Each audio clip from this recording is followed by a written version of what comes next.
नमस्कार मित्रांनो, सुशील कोरे math reasoning या यूट्यूब चॅनलवरती आपणा सर्वांचं हार्दिक स्वागत। मित्रांनो, खऱ्या अर्थानं उद्याच्या सळसेवा भरतीची तयारी करत असताना प्रत्येक जण आज सळसेवेच्या ह्या जागा पाहून भांबावून गेलेला दिसतोय आणि सळसेवेची तयारी करत आहे, कारण वेगवेगळ्या पदांच्या जाहिराती येत आहेत। पण ह्या सगळ्या जाहिराती येत असताना तर संबंध महाराष्ट्रातील मित्रांना माझी एक विनंती आहे, जर तुम्ही उद्याची सळसेवा भरती जर तयारी करत असाल तर त्यासाठी असणारी जी काही महाराष्ट्र शासनाने ज्या कंपन्यांची निवड केलेली आहे मित्रांनो, त्या कंपन्या आहेत TCS आणि IBPS।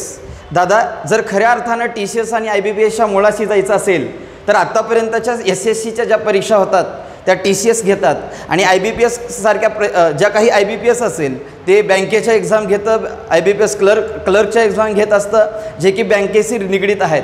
पण ज्याप्रमाणे त्या प्रश्नपत्रिका बघायला लागलो किंवा TCS आणि IBPSनं आता ह्या 2023 मधल्या ज्या काही म्हाडाची एक्झाम असेल, पिंपरी चिंचवडची असेल, पुणे महानगरपालिकेची असेल किंवा अन्य काही एक्झाम बघायला लागलो ज्या अलीकडल्या काळामध्ये TCS आणि IBPSनं घेतलेले आहेत, तर त्यामधली जर प्रश्न बघायला लागलो तर एक गोष्ट मला मुख्यत्वाने जाणवते की दादा ह्याच्यामध्ये जो बुद्धिमत्तेचा पार्ट आहे तो मला अधिक खोलामध्ये दिसतो, अधिक प्रमाणामध्ये दिसतो ॲज कम्पेअर्ड टू मॅथमॅटिक्स म्हणजे गणितापेक्षा। पण गणितामध्ये जर आपण भाग बघायला लागलो तर गणिताचा खास करून विचार करत असताना जेवढ्या काही परीक्षा या दोन कंपन्यांनी घेतल्या दादा, तर त्याच्यामध्ये खऱ्या अर्थानं जो काही बॉड मास नावाचा घटक आहे, ज्याला की आपण मराठीमध्ये पदावली म्हणतो, त्या पदावलीवरती खूप प्रश्न विचारलेत, बरोबर ना। पण पदावलीवरची प्रश्न विचारत असताना किंवा व्ही बॉड मासवरती प्रश्न विचारत असताना हा बेसिक गणिताचा भाग आहे, पण हे समजून घेत असताना ह्याच्यावरती अनेक प्रकारची प्रश्न येत असतात, ह्याच्यामध्ये विशेष प्रकार आहेत। मग त्याच्यापैकीच आजच्या लेक्चरमध्ये जे काही प्रकार वेगवेगळे व्ही बॉड मासमध्ये विचारलेले आहेत IBPS आणि TCSनं, त्याच्यामधलाच एक भाग म्हणून आपण आजच्या लेक्चरमध्ये त्याच्यामधल्या एका टाईपचा अभ्यास करणार आहोत मित्रांनो। ओके, खऱ्या अर्थानं मी आत्तापर्यंत अभ्यास करत असताना किंवा पोलीस भरती किंवा अनेक परीक्षा आत्तापर्यंतच्या घेतल्या, ज्या महापोर्टलनी घेतल्या असतील किंवा वेगवेगळे ज्या कंपन्या घेत असतात, त्याच्यामध्ये बघत असताना व्ही बॉड मास एक महत्त्वाचा घटक आहे। पण त्याला आगळ्या वेगळ्या प्रकारे त्याच्यामध्ये विविध प्रकारे प्रश्न विचारण्याचा मानस किंवा प्रकार जो केलेला आहे तो TCS IBPSनं केलेला आहे। म्हणजे ज्या काही म्हाडाच्या परीक्षा असतील तर त्याच्या TCSनी जे घेतलेल्या म्हाडाच्या परीक्षा आहेत तो जर पेपर पाहायला लागलो आपण, तर त्याच्यामधले जे काही प्रश्न आलेले आहेत त्याच्यामध्ये जे व्ही बॉड मासचे प्रश्न आहेत ते वेगवेगळ्या प्रकारचे आहेत मित्रांनो। तर आजच्या लेक्चरच्या माध्यमातून वेळ न दवडता व्ही बॉड मासमधला एक वेगळा प्रकार ज्याच्यावरती प्रश्न विचारलेले आहेत त्या टाईपचा आपण अभ्यास करण्याचा प्रयत्न आजच्या लेक्चरमध्ये करणार आहोत। वेळ न दवडता आपण थेट लेक्चरला सुरुवात करूया मित्रांनो। खऱ्या अर्थानं बघा, आता जर आपण बेसिक जाणायला लागलो तर तुम्हाला माहीत आहे व्ही बॉड मास, बघा हे शब्द तुम्ही जाणले असतील, ऐकले असतील, तर ह्याच्यामध्ये तुम्हाला व्ही बॉड मासमधला प्रत्येक शब्दाचा अर्थ माहीत असणं गरजेचं आहे। पहिल्यांदा मी थोडंसं बेसिक सांगण्याचा प्रयत्न करतो। बघा, ह्या व्ही या शब्दाचा अर्थ व्हिंकिम, ह्याला जर मराठीमध्ये जाणून घ्यायचं असेल तर दादा ह्याला रेखी कंस म्हणतात, रेखी कंस, किंवा ह्याला दुसरा आहे रेघी कंस, बरोबर का, रेघी कंस सुद्धा म्हणतात। ओके, रेखी कंस किंवा रेघी कंससाठी इंग्रजीमधलं व्ही अक्षर वापरलं जातं, लक्षात ठेव। आणि त्यानंतर बी म्हणजे इंग्रजीमध्ये ब्रॅकेट होतं, ब्रॅकेटचा बी घेतलाय, ह्याला मराठीमध्ये कंस म्हणतात। आणि खऱ्या अर्थाने दादा कंसाचे प्रकार 3 आहेत। एक पहिला कंस बघायला गेला तर साधा कंस आहे, साधा कंस त्याला सिंपल ब्रॅकेट म्हणतात। दुसरा जो आहे तो दुसरा आहे कर्ली, त्याला महिरपी कंस म्हणतात, महिरपी। जर आपण इंग्रजीमध्ये बघितलं तर कर्ली आणि मराठी बघितलं तर महिरपी कंस। आणि जो तिसरा आहे तो आहे चौकोटी, त्याला ब्रॅकेट कंस, म्हणजे बघा आता जो स्क्वेअर ब्रॅकेट म्हणतात त्याला चौकोटी कंस म्हणतात। चौकोटी कंस असा असतो, कर्ली म्हणजे महिरपी कंस असा असतो आणि साधा कंस असा असतो। हे कंसाचे मुख्यतः 3 प्रकार आहेत बघ आता। आणि त्याच्यामध्ये ऑफ नावाचा शब्द आहे। ऑफ नावाचा शब्द म्हणलं की दादा ह्याला जर इंग्रजीमध्ये ऑफ लिहिलं जातं ऑफ, आणि मराठीमध्ये चे म्हणजे गणितातली कोणती प्रक्रिया आहे रे, गुणाकार नावाची प्रक्रिया आहे। पण ऑफ शब्द पाहिजे, चे किंवा ऑफ शब्द पाहिजे, ते मी 3ऱ्या क्रमांकाला सोडवणार आहे। आता नीट ऐका, हा सिक्वेन्शियल रूल आहे, ह्याला चेन रूल म्हणतात. हा गणिताचा एक आत्मा आहे, बेसिक मधला, लक्षात ठेव दादा. हे बघ, ह्याच्यामध्ये व्ही म्हणजे बघ, आता सिक्वेन्शियल रूल म्हणजे ज्या गणितामधल्या क्रिया आहेत, ज्या काही गणितामध्ये चिन्ह आहेत, जे काही कंस आहेत, ते ह्याप्रमाणे सोडवावे लागतात. ह्या चेन प्रमाणे जावं लागतं. पहिल्यांदा मला रेखी कंस सोडवावा लागतो. रेखी म्हणजे एखाद्या, बघा आता हे जर बघितलं तर ह्याच्या डोक्यावरती जर आडवी रेघ असेल तर त्याला रेखी कंस म्हणतात. मग ही क्रिया अगोदर करावी लागते, हे मला आधी सोडवावं लागतं, म्हणून रेखी कंस पहिल्यांदा सोडवावा लागतो. पुन्हा ब्रॅकेटमध्ये 3 प्रकार आहेत, साधा, महिरपी आणि चौकटी. जर ह्या तिघामध्ये पहिल्यांदा साधा सोडवायचा असतो, पुन्हा महिरपी आणि सगळ्यात शेवटी चौकटी कंस सोडवायचा असतो. दादा हे सिक्वेन्स आहे, ह्या तिघामध्ये पहिला, दुसरा आणि तिसरा असा क्रमांक लागतो. हे ब्रॅकेटमध्ये 3 प्रकार आहेत. पुन्हा ऑफ शब्द म्हणजे चे, ची जर आलं एखाद्या बॉडमासच्या उदाहरणामध्ये, तर तिसऱ्या क्रमांकाला बॉडमासच्यामध्ये चे, ची शब्द आला तर ते सोडवावं लागतं. म्हणजे पहिल्यांदा रेखी कंस, पुन्हा ब्रॅकेटमधले हे 3 ब्रॅकेट आणि पुन्हा ऑफ नावाचा शब्द सोडवावा लागतो. आणि पुन्हा माझ्या परिचयाचे शब्द तयार होतात. ह्याला आपण मराठीमध्ये म्हणतो भा, गु, बे, व. आणि जर इंग्रजीमध्ये जर बघितलं, डी म्हणजे काय, भागाकार, डिव्हिजन, बरोबर का, तो म्हणजे भागाकार मराठीमध्ये म्हणतो आपण, इंग्रजीमध्ये डिव्हिजन म्हणतो. एम म्हणजे मल्टिप्लिकेशन, मराठीमध्ये गुणाकार म्हणतो. ए म्हणजे ॲडिशन, मराठीमध्ये बेरीज म्हणतो. आणि यस म्हणजे सबस्ट्रॅक्शन, आणि त्याला व म्हणजे सबस्ट्रॅक्शनला मराठीमध्ये वजाबाकी म्हणतो. म्हणून दादा हे भागू बेव, कंचे भागू बेव, हा सगळ्यांच्या परिचयाचा शब्द आहे. पण खऱ्या अर्थानं व्ही बॉड मास जाणून घेत असताना या शब्दामध्ये, या व्ही बॉड मासमध्ये हे इंग्रजी 7 अक्षर आहेत. ह्या प्रत्येकाचा शब्द अर्थ जाणून घेत असताना, सिक्वेन्शियली जात असताना पहिल्यांदा मला रेखी किंवा रेघी कंस सोडवावा लागतो, जी डोक्यावरती आडवी रेघ असते. पुन्हा ब्रॅकेट असतं, त्या ब्रॅकेटमध्ये 3 प्रकार असतात. त्याच्यामध्ये पहिल्यांदा साधा सोडव, पुन्हा महिरपी सोडव आणि पुन्हा चौकटी कंस सोडव. हे 3 कंस. आता हे कंस सोडव म्हणजे ह्याच्यामध्ये काहीतरी बेरीज वजाबाकी ह्या कंसामध्ये आलेली आहे, ती गणितीय प्रक्रिया करून घ्यायची असते. म्हणजे सोडव म्हणजे दुसरं काही नसतं, ह्याच्याशी काही भांडणं करायची नाहीत आपल्याला. पण ह्याच्यामध्ये असलेली, साध्यामध्ये असलेली क्रिया, महिरपीमध्ये असलेली क्रिया, जर समजा महिरपीमध्ये 5 + 2 आलं तर हे मला आधी सोडवावं लागेल, पुन्हा चौकटी सोडवावं लागेल. असं सिक्वेन्सनं मला सोडवत जायचं आहे. पुन्हा ऑफ नावाचा शब्द सोडवायचा आहे. ऑफ म्हणजे मराठीमध्ये चे असेल, चा असेल, ची असेल तर ते सोडवायचं आहे. हे ॲक्च्युली खऱ्या अर्थानं उदाहरणाच्या माध्यमातून तुमच्या डोळ्यासमोर येईल मित्रांनो. हा जो रूल आहे तो मी फक्त तुम्हाला ओळख करून देतोय की बाबा गणितामध्ये हा रूल आहे. मग पुन्हा भागाकार, पुन्हा गुणाकार, पुन्हा बेरीज आणि पुन्हा वजाबाकी, अशा प्रकारे हा चैन रूल आहे. हा गणितामधला बेसिकमधला आत्मा आहे. तर हे समजून घेणं गरजेचं आहे. इन डिटेल्स हे उदाहरणाच्या माध्यमातून ओतप्रोत समजणं गरजेचं आहे.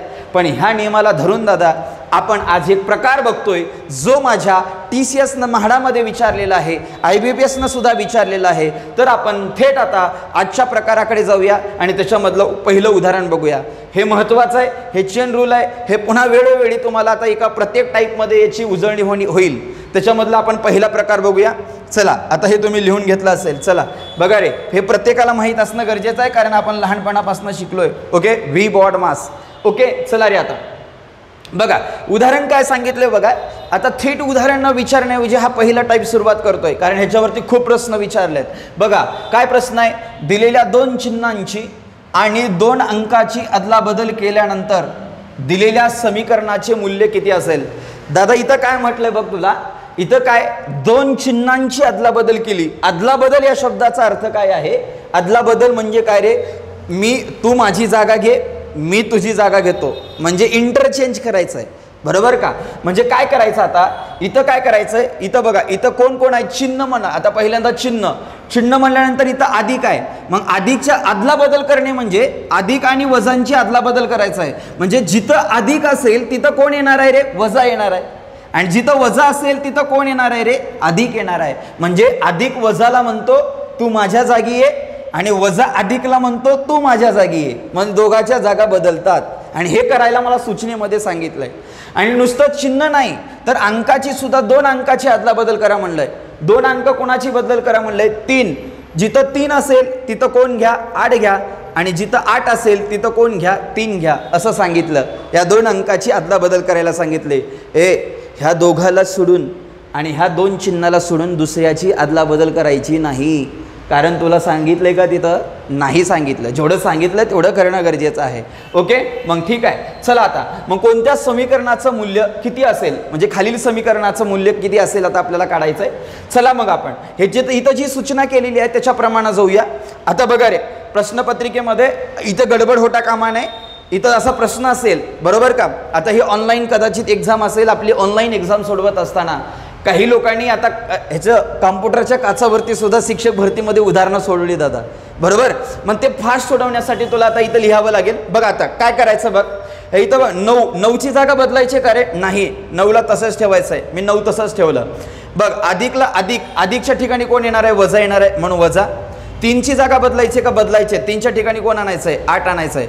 गुणिलेला गुणिले, कारण गुणिलेमध्ये बदल करायचा नाही आहे. 4ला 4. बघ, भागिलेच्या ठिकाणी काय बदल करायचा का? नाही. भागिलेला भागिले. 2ला बदल करायचा का? नाही. ओके, फक्त मला 3 आणि 8ला बदल करायचा आहे. अधिक आणि वजाला बदल करायचा आहे. ओके, मग आता 2 पर्यंत आलो. वजाला बदल करायचा आहे. वजाच्या ठिकाणी कोण आणायचं आहे? अधिक आणायचं आहे. 8 बदल करायचा आहे. 8च्या ठिकाणी कोण आणायचं आहे? 3 आणायचं आहे. गुणिलेला गुणिले, 4ला 4 आणि भागिलेला भागिले आणि 2ला 2. आता बघा, जशाच तसं मी फक्त काहीच केलं नाही. जिथं जिथं 3 आहे दादा, तिथं 8 ठेवला रे, 8. आणि जिथं जिथं 8 आहे तिथं 3 ठेवला. जागेंची अदला बदल केली. आणि जिथं अधिक आहे तिथं वजा आणला, आणि जिथं वजा आहे तिथं अधिक आणला. हे समीकरण तयार झालं. मग हे समीकरण तयार झाल्यानंतर दादा इथं कुठलाच कंस नाही, इथं ऑफ शब्द नाही, इथं रेखी कंस नाही, इथं फक्त भागुबेव आहे, भागाकार आहे, गुणाकार आहे, बेरीज आहे, वजाबाकी आहे. मग चेन रूल काय सांगतो की भागुबेव, आधी भागाकार कर, पुन्हा गुणाकार कर, पुन्हा बेरीज कर आणि पुन्हा वजाबाकी कर. भागुबेव, मला ह्या सिक्वेन्सने जावं लागेल, बरोबर ना? म्हणून पहिल्यांदा भागाकार करावा लागेल. मग इथं भागाकार करत असताना बघ, हो इथं भागाकार आहे तर हा भागाकार करूया, आणि इथं भागाकार आहे हा भागाकार करूया.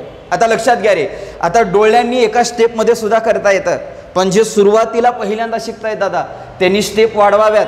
आणि जी लोक आता बघा, प्रत्येकाला स्टेप वाढवणं असं IBPS किंवा TCSला गृहीत नाही.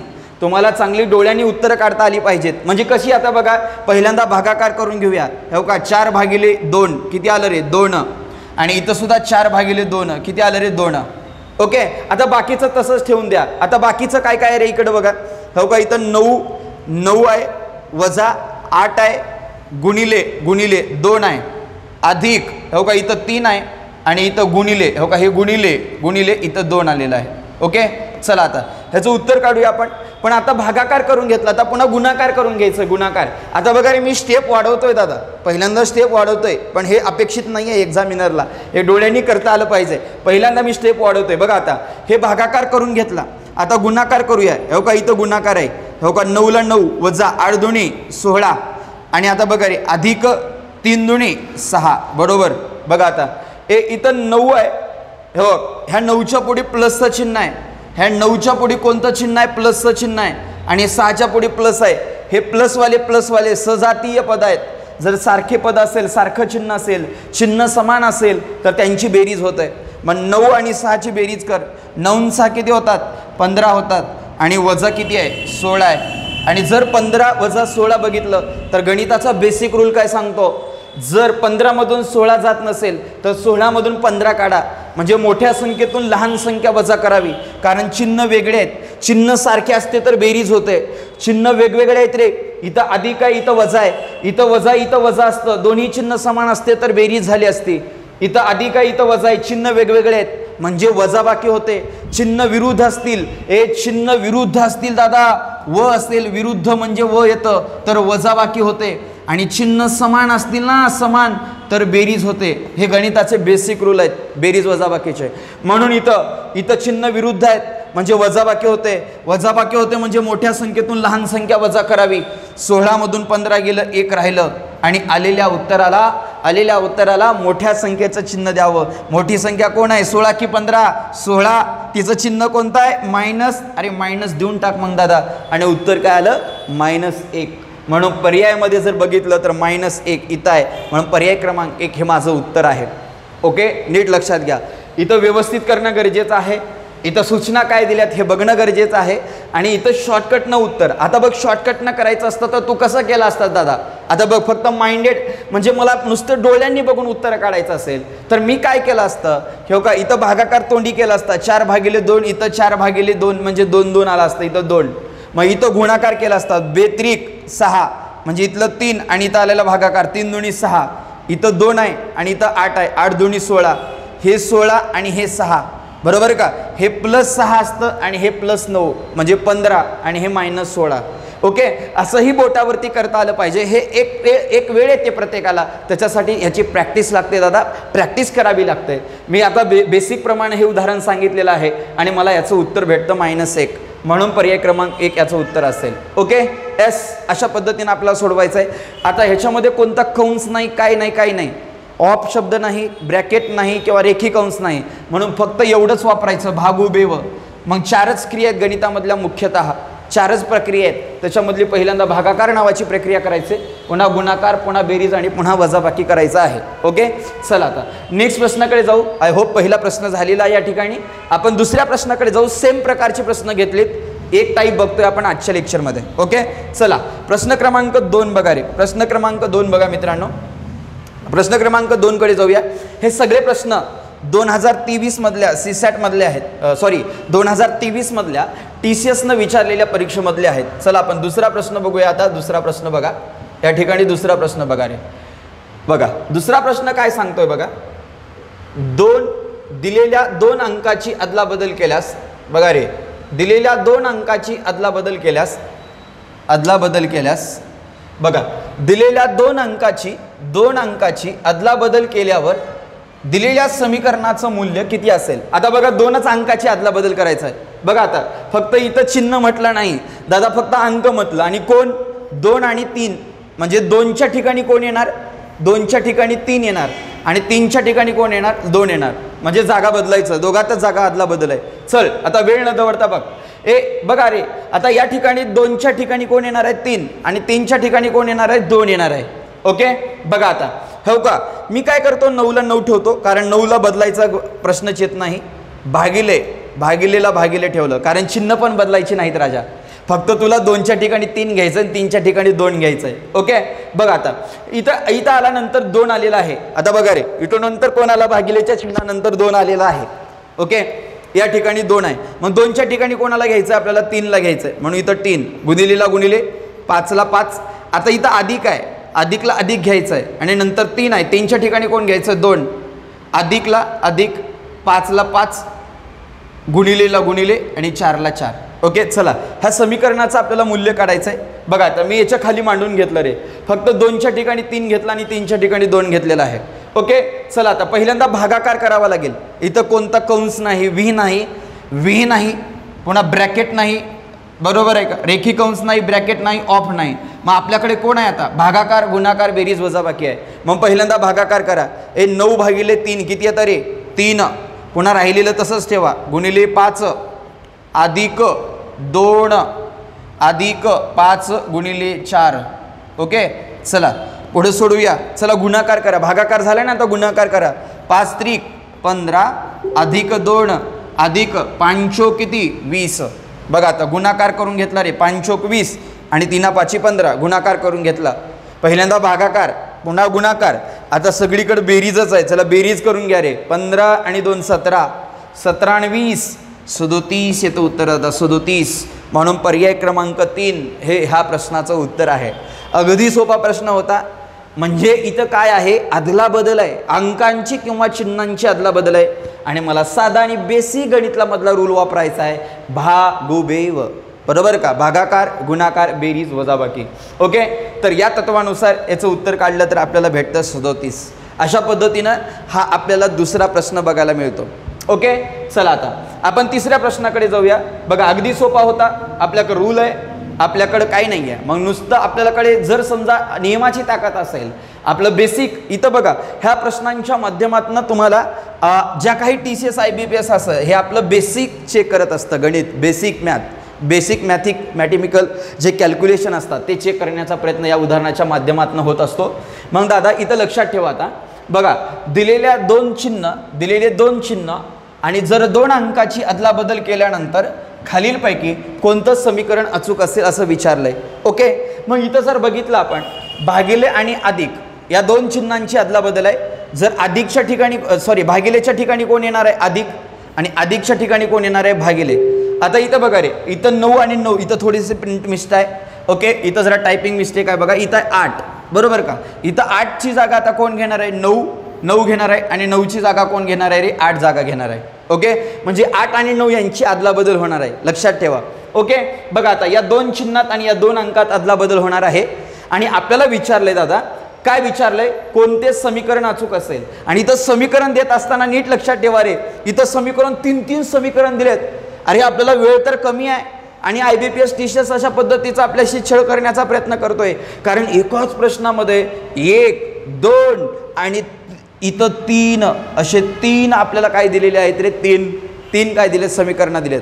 आणि ह्या 3 समीकरणामधून किती समीकरणं अचूक आहेत आपल्याला हे सांगायचं आहे. अचूक बघा आता लक्षात ठेवा, इथं 3 बघा, हे समीकरणं कसे अचूक आहेत हे आपल्याला सांगायचं आहे. किती अचूक आहेत हे सांगायचं आहे आपल्याला. मग आता नीट लक्षात घ्या, आपण पहिल्यांदा पहिलंच समीकरण चेक करूया. आता बघा आपलं ठरलंय रे, काय ठरलंय बघा, 3ला काही बदल करायचा का नाही, बदल कुणात करायचा आहे नीट लक्षात ठेवायचं. 8 आणि 9 मध्ये बदल करायचा आहे आणि अधिक आणि भागिलेमध्ये बदल करायचा आहे. ओके, बघा हो का, मी 3ला 3 ठेवतो, गुणिलेमध्ये बदल करायचा आहे का नाही. ओके, नाही, बघा गुणिले इथं तुम्हाला दिसणार नाही. 9 मध्ये बदल करायचा आहे का रे, करायचा आहे. 9ची जागा कोण घेणार आहे 8 घेणार आहे. 8 अधिक मध्ये बदल करायचा का, करायचा आहे. अधिकच्या जागी कोण येणार आहे भागिले. 2 बदल करायचे का नाही. ओके, भागिलेच्या ठिकाणी कोण येणार आहे रे अधिक येणार आहे. पुन्हा 8 पुन्हा वजा आहे, वजा. मग आता नीट आहे का, भागिलेच्या ठिकाणी अधिक आला पण इथं 8 आहे. 8च्या ठिकाणी कोणाला घ्यायचं रे, 8च्या ठिकाणी 9ला घ्यायचं आहे म्हणून इथं 9 घ्या. इथं जर 8 घेत असता तर तुमची विकेट पडेल म्हणून इथं 9 घ्या. ओके, मग पुन्हा वजाला वजा ठेवा आणि पुढा किती आहे सांगा, 3 आहे. 3ला 3 ठेवा रे. ओके, कारण 3 मध्ये बदल करायची गरज नाही, वजामध्ये बदल करायची गरज नाही. ज्याच्यामध्ये बदल करायचा आहे असं सूचनेत सांगितलंय त्याच्यातच बदल करायचा, दुसऱ्यात करायचा नाही. ओके, चला आता बघूया. आता काय करायचं रे, पहिल्यांदा भागाकार करावा लागेल. भागाकार करेल दादा, हो 8 भागिले 2 केलास तर किती येतं, इथं 4 येतं. ओके, आता बघा भागाकार संपला. आता गुणाकार करावा लागेल. आता बघा इथं गुणाकार आहे ना, मग काय काय राहिलं, मी आता थोडंसं लेंदी करतोय पण इथल्या इथं येणं गरजेचं आहे. जर गुणाकार केला तर 3 गुणिले 4 आहे ना, 3 चोक 12 अधिक 9 आहे आणि वजा 3 आहे. अधिक 9 आहे आणि वजा 3 आहे. मग आता 12 आणि 9, आता बघा अधिक वजा असल्यानंतर कोणतंही अगोदर सोडू शकता, कोणतंही नंतर सोडू शकता.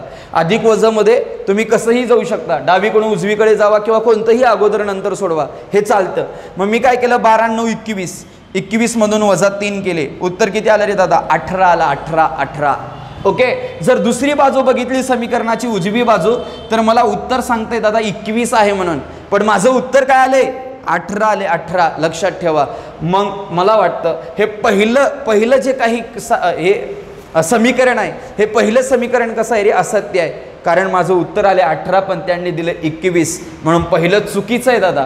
मग चुकीचं असेल आपल्याला कसलं ओळखा म्हटलंय, अचूक म्हणजे बरोबर बघायचं आहे. बरोबर म्हणजे बघा आता, मग एक चुकीचं आहे, मग माझं पर्यायामध्ये एक नसलं पाहिजे ना, कारण की ते चूक आहे. आपल्याला आता बरोबर शोधायचं आहे, मग हे चुकीचं आहे. मग हो का इथं चुकीचं आहे, अरे मला तर बरोबर शोधायचं, हे चुकीचं आहे. हो का इथं 1 हे चुकीचं आहे, हे नसायला पाहिजे. हो का 1 हे चुकीचं आहे, हे नसायला पाहिजे. तर हो का ह्याच पर्यायामध्ये एक पर्याय नाही म्हणून हेच माझं उत्तर असेल. कारण दुसरं आणि तिसरं, हे दुसरं आणि हे तिसरं समीकरण कसं असेल रे, योग्य असेल. कारण माझं पहिलं चूक आलं ना आणि हे नसायला पाहिजे, म्हणजे माझे 3 पर्याय गायब झाले रे. म्हणून तुम्हाला एक गोष्ट सांगतो मित्रांनो, असे प्रश्न सोडवत असताना जर तुम्हाला उद्याच्या परीक्षेमध्ये तर TCS IBPS विचारत असताना TCS वनरक्षकमध्ये आणि उद्याच्या दारूबंदी पोलिसाचा जो काही पेपर असेल त्याच्यामध्ये सुद्धा अशा प्रकारचे मी शब्द देतो, किमान 2 प्रश्न तुम्हाला व्ही बॉडमासवरती येणार आहेत. मग ते प्रश्न अशा पद्धतीचे असू शकतात किंवा ह्याच्यापेक्षा वेगळे असू शकतात. पण जर असे प्रश्न आले दादा, असं जर समीकरण तुला 2-3 समीकरणं दिले, तर तू काय कर, त्या पर्यायामध्ये जो कॉमनवाला आहे ना, इथं कॉमनवाला 1 होता, कॉमनवाला 1 होता, कॉमनवाला 1 होता, 1 मला सगळीकडे दिसतोय. मग ते पहिल्यांदा चेक कर. तसं मला 3 पण दिसत होता, मी पहिल्यांदा 1 समीकरणला चेक केला. मग मला 1 जो आहे ना तो चुकीचा दिसला, कारण मला बरोबर ओळखायचं होतं. पण एकवाला हा चुकीचा आहे, म्हणून मला जर बरोबर ओळखा म्हटलं तर एक हा चुकीचा आहे, म्हणून हे पर्याय कॅन्सल केलो आणि मला एकच पर्याय उरला, तो पर्याय क्रमांक 3 असेल. कारण ह्याच्यामध्ये एक पहिला पर्याय नाही ना, कारण पहिला पर्याय चूक होता, तो इथं दिला नाही, म्हणून हे माझं उत्तर बरोबर असेल. कारण मला कसले समीकरण ओळखायचे होते, बरोबर समीकरण ओळखायचे होते, म्हणून बरोबर समीकरण हे दुसरा एक बरोबर असेल आणि तिसरं असेल. तुम्ही चेक करू शकता, कारण 3 पर्याय कॅन्सल झाले तर तिसरं उत्तर त्या प्रश्नाचं असेलच, यात काही शंका नसावी. ओके, अशा पद्धतीनं हा प्रश्न होता. मित्रांनो, आजच्या लेक्चरच्या माध्यमातून मी हे 3 उदाहरणं घेतले तुम्हाला, आणि असा एक टाईप आपल्याला विचारला जातोय. असं आपण वेगवेगळ्या लेक्चरच्या माध्यमातून असं व्ही बॉडमासच्या जे काही वेगवेगळे प्रकार येत आहेत त्या एका प्रकाराला एका व्हिडिओच्या माध्यमातून बघूया. आता याच्यामध्ये मी 3च उदाहरणं घेतलेत. त्याच्यापेक्षा दुसऱ्या टाईपचा घेऊन येत असताना, दुसऱ्या व्हिडिओच्या माध्यमातून घेत असताना त्याच्यामधून आपण आणखी 5-6 उदाहरणं घेऊया. अशा प्रत्येक टाईपचे बघूया, कारण व्ही बॉडमासवरती मला 100% प्रश्न येणार आहे आणि तो हार्ड पण असणार आहे, तो मला खेळवणार आहे, शब्द फिरवले जाणार आहेत. अशा प्रकारचं काहीही मला व्ही बॉडमासच्या माध्यमातून येऊ शकतं. तर आय होप मी TCS आणि IBPSच्या प्रश्नपत्रिका ज्यावेळेस बघितल्यानंतर, आकलन केल्यानंतर त्या प्रश्नपत्रिकेचं हा एक पॅटर्न बघायला भेटला. मग या संबंध महाराष्ट्रातले माझ्या मित्रांना, तरुण मित्र जे काही उद्याची सळसेवाची भरती तयारी करत आहेत, त्या मित्रांना विनंती आहे की त्यांनी परीक्षेचा पॅटर्न जाणून घ्या, कशावरती भर दिला या TCSनं ते पहा आणि त्याप्रमाणे अभ्यास करणं गरजेचं आहे. आणि त्याचप्रमाणे आपण व्हिडिओ घेऊन येण्याचा प्रयत्न, ज्या 2023मध्ये TCSने किंवा IBPSने प्रश्नपत्रिका घेतलेल्या आहेत, त्या प्रत्येक प्रश्नाचं विश्लेषण आपण आपल्या या ॲपच्या माध्यमातून सुद्धा करणार आहोत आणि आपल्या यूट्यूब चॅनलवरती सुद्धा करत आहोत. ओके, असंच आपण दुसऱ्या लेक्चरमध्ये भेटूया. आपला व्हिडिओ आवडला असेल तर नक्की लाईक करा, शेअर करा, आपल्या चॅनलला सबस्क्राईब करा आणि गरजू विद्यार्थी मित्रापर्यंत पोहोचवाल अशी अपेक्षा व्यक्त करतो आणि थांबतो. धन्यवाद. थँक्यू मित्रांनो.